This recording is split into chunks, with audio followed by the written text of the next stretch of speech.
आप एक अंतर्राष्ट्रीय अध्ययन के छात्र रहे हैं, हम लोग तो अंतर्राष्ट्रीय अध्ययन केंद्र में ही थे।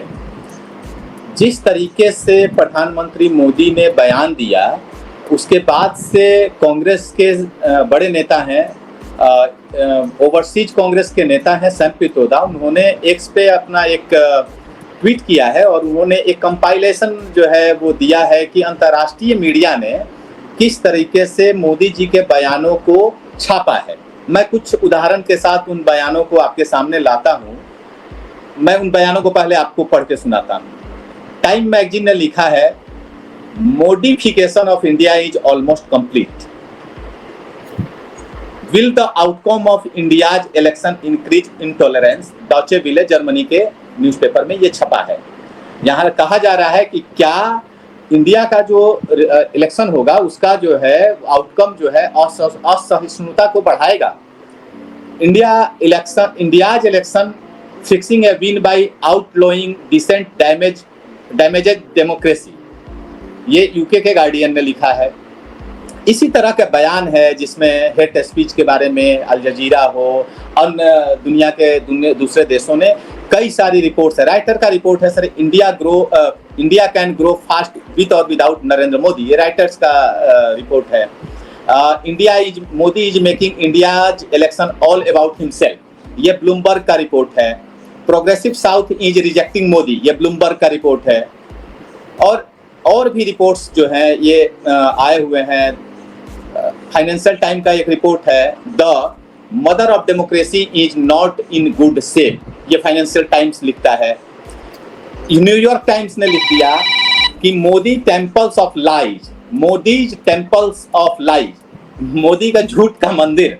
ये छापा है न्यूयॉर्क टाइम्स ने। और इसके साथ साथ ये पूरी जिस तरीके से बयानबाजी हो रही है, हेट स्पीच हो रहे हैं, उसको लेके पूरी दुनिया के अखबारों में, मीडिया में चर्चा है। और अभी का जो हेट स्पीच वाला जो बयान है, इसको सारे दुनिया के मीडिया ने बड़ी ही प्रमुखता से छापा है।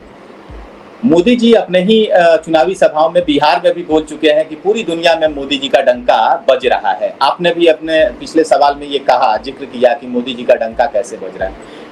इन अखबार के रिपोर्टों को अंतर्राष्ट्रीय मीडिया जिस तरीके से भारत को कवर कर रहा है, इस चुनाव को कवर कर रहा है, और मैंने कुछ हेडलाइंस आपको पढ़ के सुनाए, क्या सच में मोदी जी का डंका ऐसे ही बजना चाहिए और भारत का डंका ऐसे ही बजना चाहिए? आपको क्या लगता है सर? पीयूष जी, डंका भारत का जब बज रहा था तब हम जो है ना आजादी की लड़ाई लड़ रहे थे, तो पूरी दुनिया में भारत का डंका बज रहा था, है ना। जब दुनिया दो हिस्से में बटी हुई थी, है ना, एक तरफ अमेरिका था, दूसरी तरफ जो है सोवियत रूस था, तब भारत का डंका बज रहा था, क्योंकि तब हम 147-50 देशों को लीड कर रहे थे, है ना। आज जो भारत का ये जो रिपोर्ट आपने पढ़ के सुनाई, अब इसमें तो बीजेपी का आईटी सेल आएगा, कहेगा देखिए विदेशी ताकतों ने मिल करके मोदी जी को हराने का प्लान बनाया है। बीजेपी के आईटी सेल यही अखबार अगर मोदी जी के बारे में कुछ पॉजिटिव छाप दे तो उसको कहेगा कि देखिए डंका बज रहा है, विदेशों में डंका बज रहा है। लेकिन अभी कहेंगे कि ये विदेशी ताकतों का जो है षड्यंत्र है। तो इनका जो है ना, मैं क्या कर रहा हूं कि एक चीज और रिपोर्ट लिखनी चाहिए, मोदी इज एक्सपोज्ड, है ना। अब एक्सपोज हो चुके हैं, मतलब मुझे बड़ा आश्चर्यजनक होता है, मैं आश्चर्यचकित रहता हूं कि इतना एक्सपोज्ड आदमी है और फिर भी कितना कॉन्फिडेंट घूमता है, ठीक है, कितना एक्सपोज। अगर हेट स्पीच की बात है, अगर नुपुर शर्मा को पार्टी के प्राइमरी मेंबरशिप से हटाया गया था इन्हीं की सरकार के अंदर में, इन्हीं भाजपा ने हटाया, तो आज हेट स्पीच के आरोप में क्या मोदी जी को का प्राथमिक जो है सदस्यता वापस लिया जाएगा? सर इतना ही बात बोल रहे हैं। इलेक्शन कमीशन चुप है सर, इलेक्शन कमीशन भी चुप है, कांग्रेस ने इसको लेके अपना दर्ज कराया है विरोध। पीयूष जी, कौन मुंह से आप जाएंगे यूनाइटेड अरब अमीरात?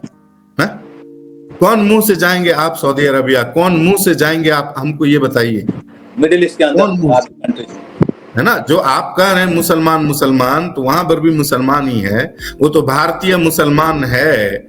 और आप इसका जो है ना, मैं आज बड़ा आपके ऑन रिकॉर्ड बोल रहा हूं कि भारतीय मुसलमान है जो चुपचाप इस बात को ना पी ले रहा है, दूसरे देश में लोग जो है ना बवाल काट जाते हैं, है ना, लेकिन हमारे भारत के मुसलमान को, अब देखिए क्या बात है, आप ऐसा क्यों कर रहे हैं, कभी इसको समझने का कोशिश करना चाहिए कि आखिर ऐसा क्यों किया जा रहा है।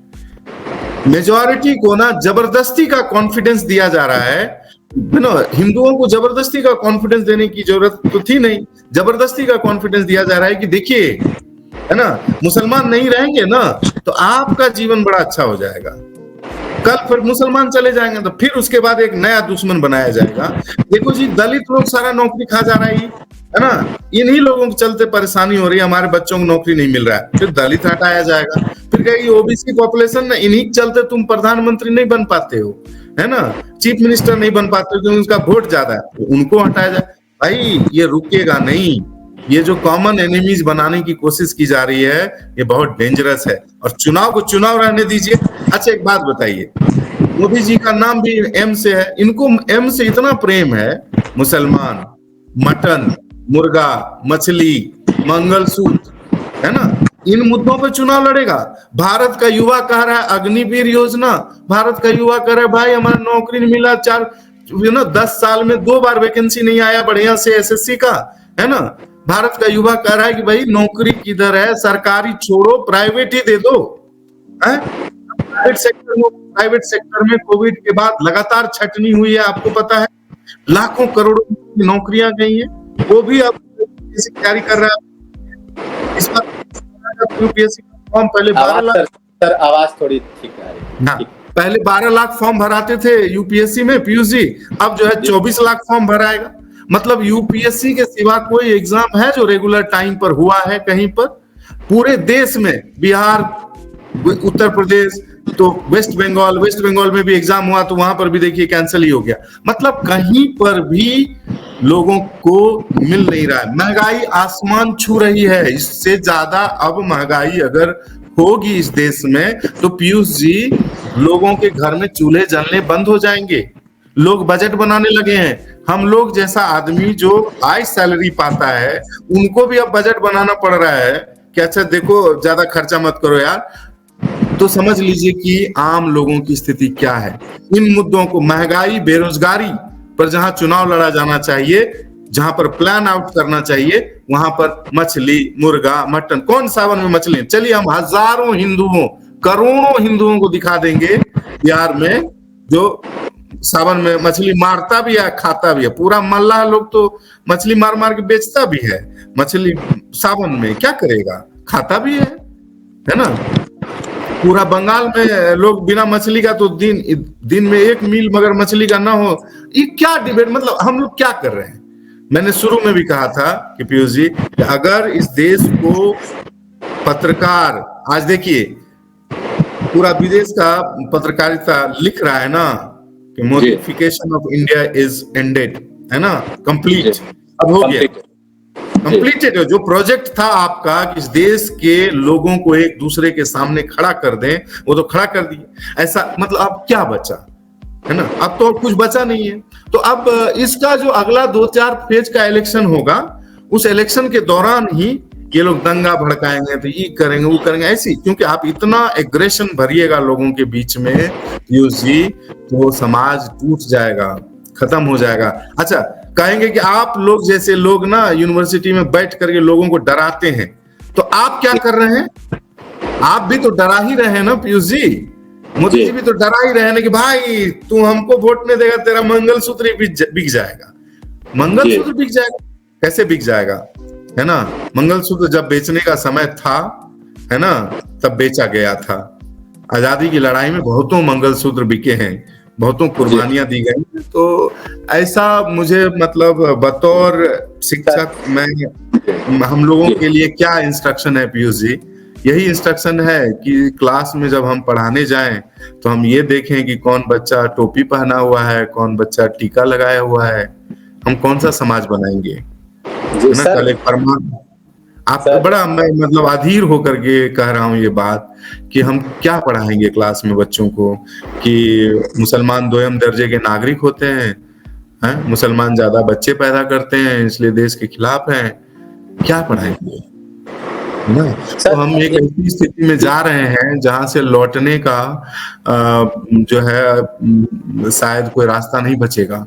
तो समय रहते अगर इस देश की जनता लौट गई पीयूष जी तो बहुत बेहतर है। सर कुछ और हेडलाइंस हैं मेरे पास, और ये सारे हेडलाइंस जो अलग अलग देशों के हेडलाइंस हैं मीडिया के, लेकिन उनमें एक चीज कॉमन है।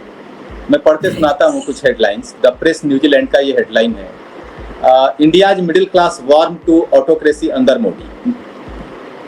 ऑटोक्रेसी यहाँ कॉमन है। सेकंड, यूके टाइम्स का ये हेडलाइन है, 2/3 of Indian back autocracy as Modi eyes third term. Japan का ये, निप्पन जापान का ये हेडलाइन है, Indian democracy is peril, slide into autocracy likely to continue. और यूके का गार्डियन का भी ये हेडलाइन है, US should not normalise Modi's autocratic and illiberal India Modi's. UK guardian का ये है। और ला टाइम ने लिखा है, why is Biden silent on Modi and India's slide toward autocracy. एक शब्द इन सारे, मतलब जापान, ब्रिटेन, आप न्यूजीलैंड, ब्रिटेन, ये सारे देशों के मीडिया ये लिख रही है, उसकी हेडलाइंस है, इसमें एक शब्द है ऑटोक्रेसी। मोदी ऑटोक्रेटिक हो रहे हैं, ये इनका हेडलाइन बता रहा है। क्या लगता है सर, किस ओर जा रहा है देश, और इंडिया के मीडिया में इस तरह की चर्चा क्यों नहीं? हमारे लिए तो एक सवाल है कि बिहान इंडिया जैसा माध्यम है ना, न्यूज पोर्टल इस विषय पर चर्चा कर रहा है, और विदेशी पूरे जो है अखबारों का आपने जो है अभी विवरण भी दिया। मैं कह रहा हूं कि भारत की मीडिया क्या कर रही है, उनको क्या दिख रहा है? कुछ नहीं दिख रहा है कि क्या हो रहा है इस देश में। पूरी दुनिया को दिख रहा है। अब आपको अगर ऑटोक्रेसी का मतलब नहीं समझ में आ रहा है, आपको अगर डिक्टेटरशिप का मतलब नहीं समझ में आ रहा, तो मतलब क्या हिटलर को ही बिठाना पड़ेगा? जब वो हो जाएगा, कंसंट्रेशन कैंप में लोगों को डाल करके गैस भर के मार दिया जाएगा, तब आप मानेंगे कि जो है हिटलर शाही आ गई है इस देश में, है ना भाई। हिटलर शाही आने मत दीजिए ना। उसके आने से, हिटलर के आने से पहले की जो प्रक्रिया है वो यही प्रक्रिया है। आदमी हिटलर पैदा नहीं होता है, हिटलर बनता है। हर चीज को बनने की एक प्रक्रिया है। ऑटोक्रेसी डिक्टेटरशिप का एक चरण है बस, और हम उसी तरफ बढ़ते जा रहे हैं चरणबद्ध तरीके से लगातार। क्या बात कर रहा है कोई कि देश में कहां पर आपको बोलने की आजादी नहीं है? कहेगा कोई आप बिहान इंडिया पर तो आगे बोल रहे हैं, आपको क्या परेशानी है? आपको कोई रोक रहा है बोलने के लिए, आप बोलिए, है ना। बात बोलने की नहीं है सिर्फ। हम एक लोकतांत्रिक सरकार में रह रहे हैं।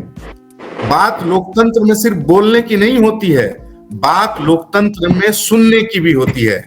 हमारा काम अगर बोलना है, हमारे पास बोलने की आजादी है, तो उसके साथ एक और बात बहुत महत्वपूर्ण है कि हमारी बात हमारी सरकार के द्वारा सुनी जाएगी, है ना। जब हमारी सरकार हमारी बात नहीं सुनती है पीयूष जी, और हम सिर्फ बोलते रह जाते हैं, वहीं से ना ऑटोक्रेसी का मामला शुरू हो जाता है।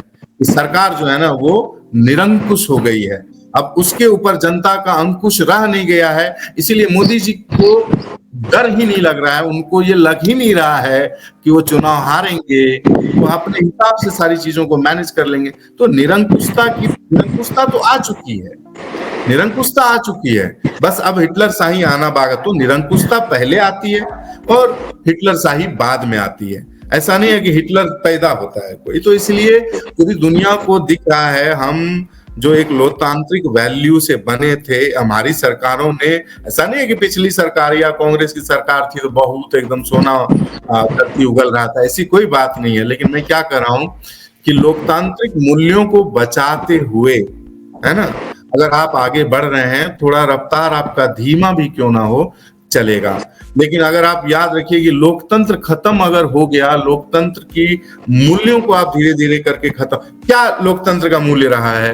गुजरात में, सूरत में कांग्रेस के 2 कैंडिडेट, डमी कैंडिडेट और ओरिजिनल कैंडिडेट, दोनों का ही जो है नामांकन निरस्त कर दिया गया। बाद में जो 9 और कैंडिडेट थे पीयूष जी, उनका नामांकन जिस भी माध्यम से वापस करा लिया गया और कैंडिडेट अनअपोज्ड हो गया। बीजेपी खाते में पहला सीट। ये क्या चल रहा है भाई, है ना। आप चुनाव को अपने हिसाब से मैनेज कर ले रहे हैं। हमें तो बड़ा आप लड़िए ना भाई, जब बीजेपी जीत ही रही है तो आप जाइए, मोदी जी जाए, हर भाषण में ये कहें कि मैंने क्या क्या काम किए इस 10 सालों में, है ना। क्या मोदी जी को इतना कॉन्फिडेंस नहीं रह गया है कि अपनी बात बोलेंगे तो लोग, वैसे तो बड़ा बड़ा नेता, उनका पार्टी बोलता है कि इससे बड़ा नेता ही कोई बड़ा पैदा नहीं हुआ भारत में, है ना। मोदी जी का बड़ा मार्ग है।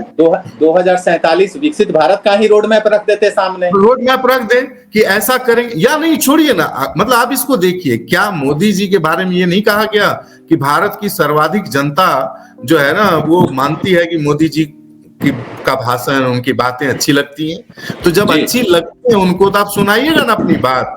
जी। आप क्या सुना रहे हैं उनको, हैं? ये बात तो उनको अच्छी नहीं लग रही है। ये किसी भाजपाइयों को भी अच्छा लगा होगा अगर, तो मुझे नहीं लगता। मैं जानता हूँ भाजपा मेरे बहुत अच्छे अच्छे मित्र हैं, लेकिन ये बातें ना, वो देखिए जैसे नीतीश कुमार जी है ना, कि वो भी मानसिक संतुलन खो बैठे हैं, है ना, कि भाई कुछ भी बोल रहे हैं, 400 बदले 4000 बोल जा रहे हैं।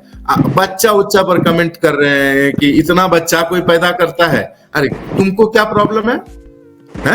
सर हम बिहार पे आते हैं सर, हम इसी सवाल को आपके जवाब को अंतिम एक लाइन और जोड़ देता हूं कि पीयूष जी, भारत बहु धार्मिक, बहु सांस्कृतिक, है ना, बहुभाषी देश है।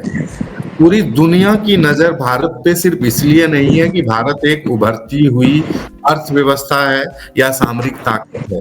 पूरी दुनिया की नजर इस बात के लिए है कि भारत आने वाले समय में, अगर दुनिया में 3 पावर सेंटर होंगे तो एक अमेरिका होगा, एक चीन होगा और तीसरा भारत होगा।